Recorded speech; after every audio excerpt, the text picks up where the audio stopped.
Olá pessoal, me chamo Emily, sou graduanda em Letras Português e Inglês pela Universidade de São Miguel. Estou no 7º período e neste vídeo trago uma aula introdutória de literatura brasileira voltada para o 2º ano do ensino médio. Nesta aula estaremos falando um pouco sobre o simbolismo brasileiro, este movimento que tem início aqui no Brasil no ano de 1893 com a publicação de duas obras, Missal e Broquéis, do nosso grande poeta simbolista, o Cruz e Souza, e que vai ir pelo menos para fins didáticos até o ano de 1902, quando Euclides da Cunha publica sua obra Os Sertões, dando início assim ao que nós conhecemos como período pré-modernista. Mas antes de entendermos, de fato, o que foi o simbolismo, o contexto histórico no qual o simbolismo ele surge, tanto na Europa como aqui no Brasil, e as principais características deste movimento, eu coloquei para vocês uma linha do tempo para que nós possamos nos situar melhor na história. Como vocês podem ver, o simbolismo ele vai acontecer concomitantemente ao realismo, naturalismo e ao parnasianismo. Apesar disso, vai ser um movimento que vai se opor a todas essas outras estéticas literárias que vigoravam aqui no país na época. E nós vamos entender nesta aula o porquê. De início, é importante ressaltar também que o simbolismo aqui no Brasil, ele é considerado um movimento marginal, um movimento periférico, marginal no sentido de que esteve à margem da sociedade. Então, é um movimento que vai ser abafado, que vai passar desapercebido, pelo menos em sua época, justamente por conta dessas outras estéticas que vigoravam no país, principalmente o parnasianismo, que era a grande estética da época, que detinha ali, o apoio da Academia Brasileira de Letras, da classe culta, intelectual da época, da imprensa, os textos parnasianos eles vendiam muito, e esses autores parnasianos escreviam dos grandes centros urbanos, das grandes metrópoles, enquanto os autores simbolistas escreviam ali perifericamente, Então é um movimento que só vai ser reconhecido depois, um movimento extremamente importante, porque vamos ver que nossos autores modernistas, principalmente da segunda geração, temos ali a corrente neossimbolista, autores como Cecília Meirelles, como Murilo Mendes, que vão resgatar muitos traços que nós encontramos aqui na poesia simbolista. Então, é um movimento que precisa ser estudado e relembrado. Mas o que foi, então, o simbolismo? Eu coloquei aí, é um movimento essencialmente poético, quer dizer que não houve prosa? Houve prosa, mas é o que chamamos de prosa poética. Então, aquele texto em prosa corrido, mas em que há a predominância da função poética da linguagem. E é um movimento que vai se opor ao racionalismo e à objetividade da poesia parnasiana. Então, esses autores eles vão se colocar à parte de todo aquele engajamento social que nós encontrávamos no realismo, no naturalismo. E também eles não têm essa preocupação exacerbada com a forma do poema, com a estética, apesar de ainda se utilizarem dos famosos sonetos, aquela forma fixa, clássica, composta por 2 quartetos e 2 tercetos. Mas esse não é o objetivo central desses autores. Na verdade, eles vão fazer um resgate de várias características do movimento romântico, dentre elas o subjetivismo. Então, se nós achávamos o homem romântico já subjetivista, egocêntrico, aqui no simbolismo isso vai ao ápice. Esses autores eles vão fazer um mergulho dentro de si, nas zonas mais profundas do ser. Então eles vão parar e vão pensar, não tem como a gente analisar a sociedade criticamente como faziam os realistas e os naturalistas se nós não analisarmos primeiro a nós mesmos. Eu só posso analisar o outro quando eu analiso a mim mesmo. Então eles vão fazer essa poesia mais intimista, mais introspectiva e vão transformar esse subjetivismo em busca aí de experiências transcendentais. Então essa é uma das palavras-chave do movimento simbolista, é o transcendentalismo. Esse desejo de fugir da realidade miserável, tão difícil na qual eles se encontravam e ir para outra instância, ir para outro mundo impalpável, invisível, transcendental, espiritual, místico. E eu coloquei para vocês algumas imagens para que nós possamos perceber nas artes plásticas como isso foi se desdobrando. Percebam, como essas imagens elas vão quebrando com a lógica, com a racionalidade. Inclusive, é importante destacar que o simbolismo ele vai prenunciar aquele movimento lá do século XX conhecido como vanguarda surrealista. O surrealismo ele vai justamente nessa perspectiva, quebrando com a racionalidade, quebrando com a lógica e propondo essas imagens surreais, transcendentais, místicas.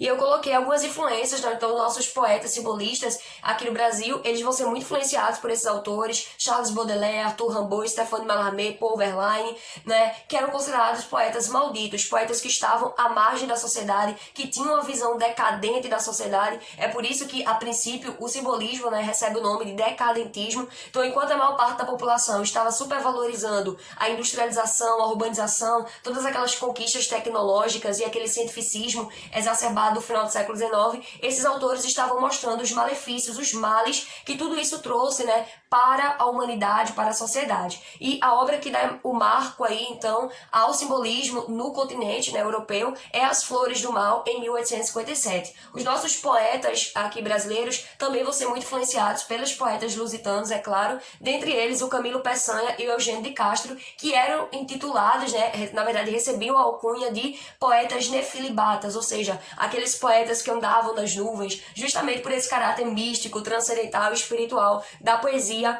simbolista. E um pouco aí da história, né, na Europa nós estamos em plena efervescência da segunda revolução industrial, daquela ideia de progresso, aquelas teorias cientificistas do final do século XIX, darwinismo, positivismo, determinismo, né, uma visão então materialista da vida, o capitalismo se expandindo, a ascensão da burguesia, exploração, né, do proletariado, e tudo isso vai, se por um lado essa racionalidade vai trazer todos esse desenvolvimento, por outro lado vamos ter pobreza, miséria, acentuada desigualdade social, crise econômica, exploração infantil, luta de classes que Karl Marx discute tanto em suas obras, pessoas vivendo, né, sob péssimas condições de trabalho, enfim.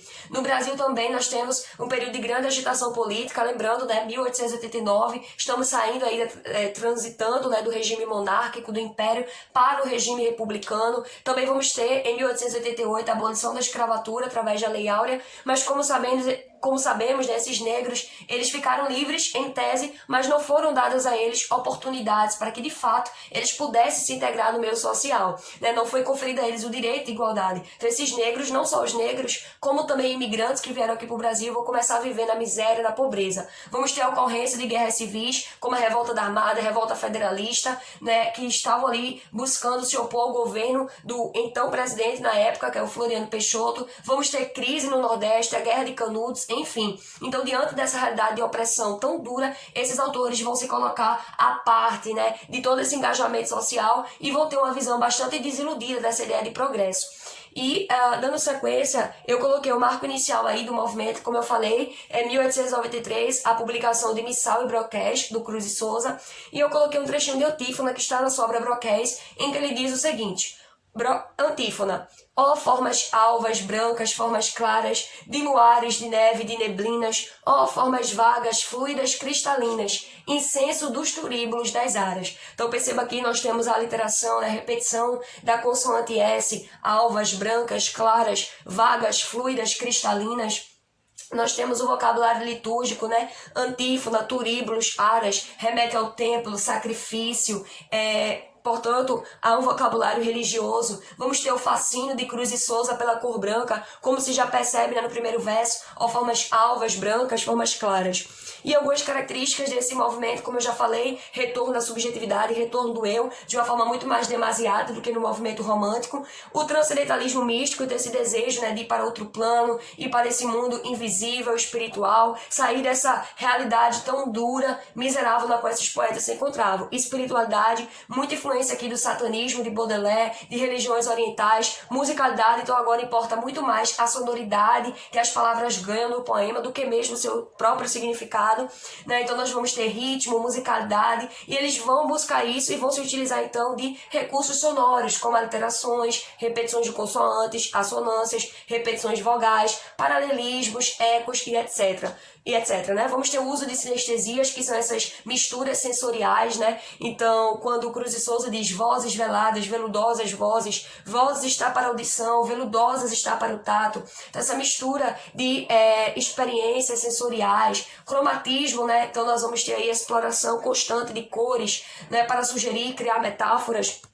Também o forte pessimismo por influência daqueles autores franceses e também de dois filósofos contemporâneos desses autores, que são Nietzsche e Schopenhauer, exploração do inconsciente, subconsciente por influência lá do Freud. Então o que acontece, né, quando o homem está em transe, o universo onírico do sonho, da fantasia e, portanto, do irracional, do ilógico. E uma das características principais desse movimento é a arte da sugestão. Então o poeta simbolista, ele não vai deixar explicitamente no poema aquilo que ele quer transmitir. Ele vai sugerir através desses recursos que falamos, já citamos aqui, e nós leitores é que somos os coautores do texto. Nós aqui vamos ter que interpretar a mensagem que o poeta quis transmitir para nós através dos símbolos. Então na próxima aula estaremos falando um pouco dos dois grandes poetas simbolistas aqui no Brasil, que são Cruz e Souza e o Afonso de Guimarães, e analisando alguns fragmentos de suas obras.